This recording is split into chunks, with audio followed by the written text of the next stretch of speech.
امریکی صدر ٹرمپ نے ہندوستان پر 50% ٹیرف لگانے کے بعد اب سیکنڈری سیکشن لگانے کا اشارہ دیا ہے۔ ہندوستانی وزارت خارجہ نے امریکہ کے اس قدم کو بے میل، نامناسب اور ناانصافی پر مبنی قرار دیا ہے۔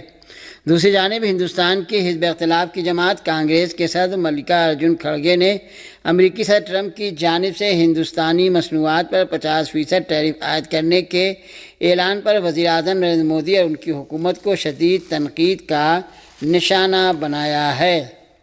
امریکی صدر ٹرمپ نے ہندوستان کے خلاف سخت رو اختیار کرتے ہوئے ہندوستانی اشیاء کی درآمدات پر 50% ٹیرف لگانے کا اعلان کیا ہے، جو 27 اگست سے نافذ ہونے والا ہے۔ ٹرمپ نے روس سے تیل خریدنے کی پاداش میں ہندوستان کو نشانہ بنایا ہے۔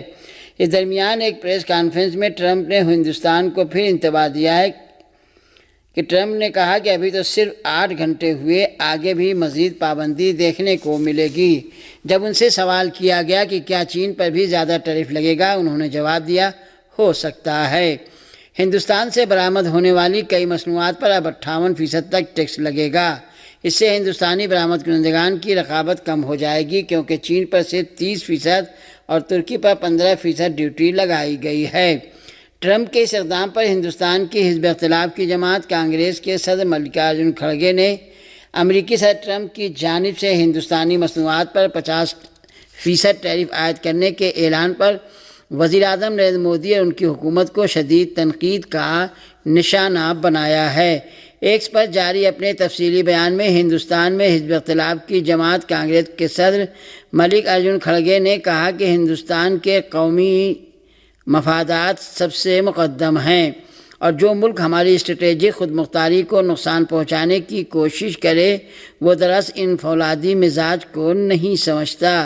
جس سے ہندوستان کی خارجہ پالیسی کی بنیاد رکھی گئی ہے۔ ملکا ارجن کھڑگے نے کہا کہ ہندوستان نے غیر وابستہ تحریک کے نظریے کو ہمیشہ اپنایا ہے اور وقت کے ساتھ ساتھ اپنی خود مختاری کو قربان کیے بغیر بڑی طاقتوں کے ساتھ تعلقات کو سنبھالا ہے، چاہے وہ امریکہ کے 7ویں بحری بیڑے کی دھمکی ہو یا ایٹمی تجربات کے بعد اقتصادی پابندیاں ہوں۔ ہندوستان نے ہر بار وقار اور خودداری کے ساتھ ان چیلنجوں کا سامنا کیا،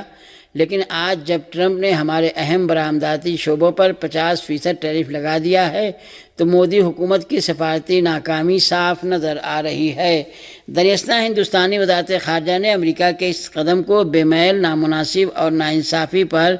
مبنی قرار دیا ہے۔ ترجمان رندھیر جیسوال نے کہا کہ ہندوستان 1.4 ارب لوگوں کی توانائی کی حفاظت کو دھیان میں رکھ کر فیصلہ لیتا ہے اور اپنے مفادات کے تحفظ کے لیے ضروری قدم اٹھائے گا۔ پاکستان کے وفاقی وزیر مملکت برائے داخلہ طلال چودھری نے کراچی میں جاری زائرین مارچ کے مظاہرین سے ملاقات کا اعلان کیا ہے۔ مجلس وحدت مسلمین پاکستان کے ترجمان سید شہریار نے کہا ہے کہ وفاقی وزیر مملکت برائے داخلہ طلال چودھری مجلس وحدت مسلمین کی قیادت میں جاری زائرین مارچ کے قائدین سے ملاقات کریں گے، اور ہمیں امید ہے کہ اس ملاقات سے زائرین کو درپیش مسائل پر پیش رفت ممکن ہو سکے گی۔ اس موقع پر مجلس وحدت مسلمین کے پارلیمانی لیڈر انجینئر حمید حسین بھی ان کے ہمراہ ہوں گے۔ ترجمان مجلس وحدت مسلمین سے شہریار کے مطابق طلال چودھری مجلس وحدت مسلمین کی قیادت میں جاری زائرین مارچ کے قائدین سے ملاقات کریں گے، اور ہمیں امید ہے کہ اس ملاقات سے زائرین کو درپیش مسائل پر پیش رفت ممکن ہو سکے گی۔ انہوں نے کہا کہ یہ ملاقات موجودہ کشیدہ صورتحال کے تناظر میں ایک اہم پیش رفت سمجھی جا رہی ہے اور پرامن حل کی جانب ایک مثبت قدم ہے۔ واضح رہے کہ مجلس وحدت مسلمین کے تحت زائرین امام حسین السلام کو زمینی راستے سے ایران اور عراق جانے پر عائد پابندی کے خلاف مارچ جاری ہے، جس میں علماء، کارکنان، خواتین اور بچوں سمیت بڑی تعداد میں عوام شریک ہیں۔ دوسری جانب حکومت بلوچستان نے کوئٹہ سے تفتان بارڈر تک جانے والے زائرین کو روکنے کے لیے علمدار روڈ کے داخلے راستے موسیٰ چیک پوسٹ پر سیکورٹی فورسز اور پولیس کی اضافی نفری تعینات کر دی ہے۔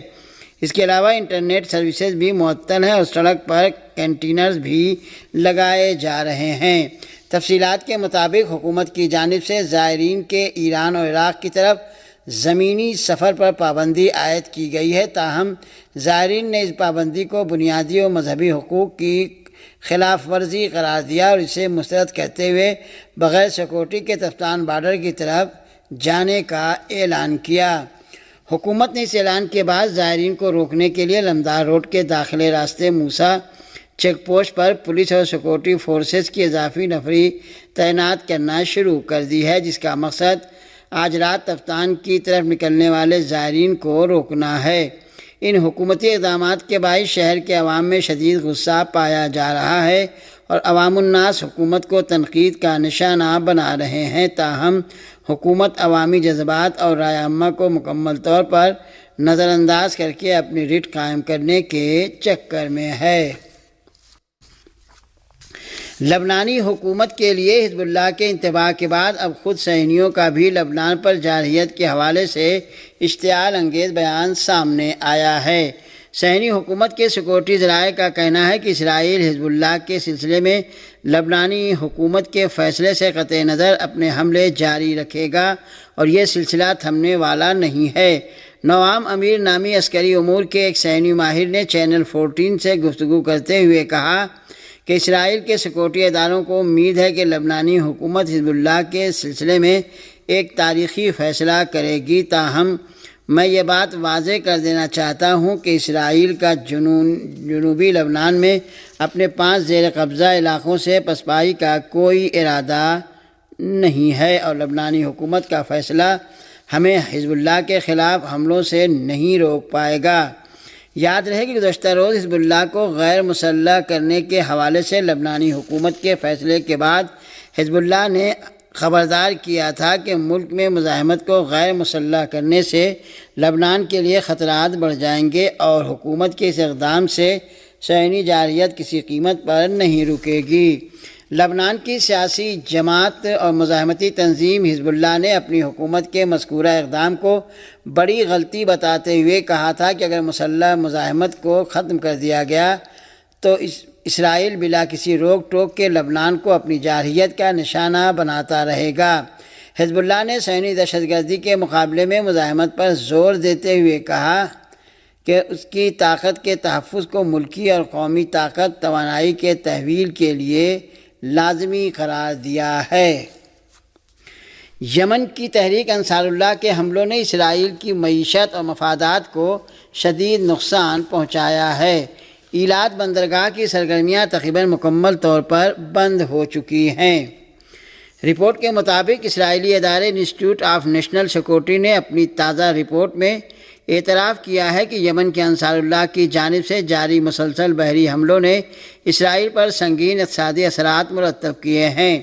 رپورٹ میں آیا ہے کہ ایشیا سے اسرائیل کی طرف بحری جہازوں کے سفر کا دورانیہ جو پہلے 18 سے 20 دن تھا بڑھ کر 35 سے 45 دن ہو چکا ہے۔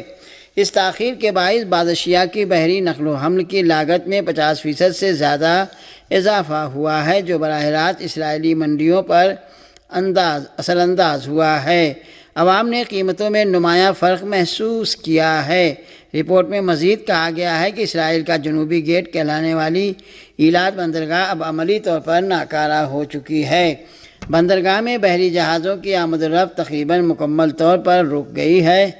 جس کے باعث اس کی معاشی اور سیکورٹی اہمیت ختم ہو چکی ہے۔ ادارے نے واضح کیا کہ کئی دہائیوں کے بعد پہلی بار اسرائیل کے مفادات بحیرہ احمر میں براہ راست خطرے سے دوچار ہیں۔ فلسطینی اسلامی کونسل کے سربراہ نے مسلمانوں سے مطالبہ کیا ہے کہ وہ امام حسین علیہ السلام کی سیرت پر عمل کرتے ہوئے ظلم و جبر کے خلاف اٹھ کھڑے ہوں۔ فلسطین کی اسلامی کونسل کے سربراہ شیخ سعید قاسم نے العالم نیوز نیٹ ورک کے خصوصی پروگرام القدس میں گفتگو کرتے ہوئے کہا کہ دنیا اسلام کو اس خیال سے ماورا ہو کر آج اٹھ کھڑے ہو جانا چاہیے کہ ان کی حکومت نہیں چاہتی یا حکومت کمزور اور ناتواں ہے۔ عراق کے 40 ملین مارچ کے دوران العالم نیوز چینل سے گفتگو کرتے ہوئے انہوں نے کہا کہ امام حسین علیہ السلام نے اپنے ساتھیوں کی ایک قلیل تعداد کے ہمراہ قیام کیا، جبکہ آپ کو معلوم تھا کہ آپ کو ایک بڑی فوج کا مقابلہ نہیں کر سکتے اور آپ اس راہ میں شہید ہو جائیں گے، مگر اس کے باوجود آپ اٹھ کھڑے ہوئے۔ فلسطینی عالم دین نے کہا کہ آج کے لوگوں پر فرض ہے کہ وہ ان ظالم نظاموں، ان کے حکمرانوں اور فوجوں پر بھروسہ نہ کریں جنہیں استعمار، سامراج اور صہیونیت کی خدمت کے لیے تیار کیا گیا ہے۔ صہیونی جرائم و بربریت کا حوالہ دیتے ہوئے ان کا کہنا تھا کہ اگر کوئی مدد کے لیے پکارے اور ہم اس کی مدد نہ کریں گے تو گویا ہم مردہ ہو چکے ہیں اور دنیا کے بہاؤ میں بہے چلے جا رہے ہیں۔ اور سامعین